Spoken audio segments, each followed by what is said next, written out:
नमस्कार, मी ऋतुजा उबाळे. आपण पाहत आहात एसके न्यूज. यशवंत बँकेचे पैसे ठेवीदारांना नक्की परत मिळणार का?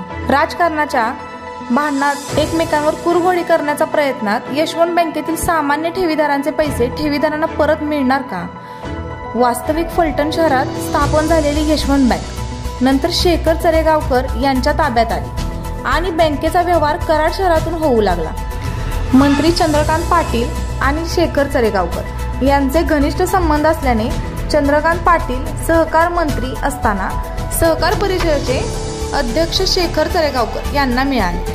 अशा परिस्थितीत बँकेची प्रगती होईल ही कराडकरांची अपेक्षा फोल ठरवत बँक डबघाईला आली. शेखर चरेगावकर अन्य एका संस्थेत थकबाकीदार असल्याने यशवंत बँकेच्या अध्यक्षपदावरून त्यांना हटवावे अशा तक्रारी होऊ लागल्या. शेवटी शेखर चरेगावकर यांना राजीनामा द्यावा लागला व बँकेचे अध्यक्षपद महेश जाधव यांच्याकडे आले आहे. बँकेची डागाळलेली प्रतिमा सुधारून बँक पुन्हा एकदा पहिल्यासारख्या परिस्थितीत निर्माण करण्याचे शिवधनुष्य त्यांनी उचललेले आहे. पण हे शिवधनुष्य पेलण्यात ते यशस्वी होतील का?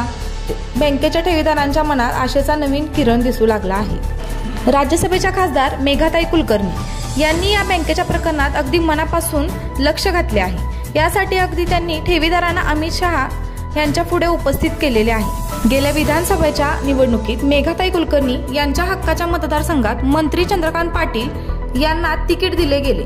कोल्हापूर सोडून थेट पुण्यात चंद्रकांत पाटील उभे राहिले व निवडूनही आले. त्यामुळे मेघाताईंच्या मनात कुठेतरी चंद्रकांत पाटील विषयी राग असणारच. शेखर चरेगावकर हे चंद्रकांत पाटलांचे खास कार्यकर्ते. यामुळे तर मेघाताई या प्रकरणात जातीने लक्ष घालत नसतील ना, अशी शंका कराडकरांच्या मनात येत आहे. नाहीतर कराडकरांना अशा अनेक बाबतीत पैसे गमावण्याची पाळी नशिबात आलेली आहे. एसके न्यूज साठी ऋतुजा उबाळे, कराड.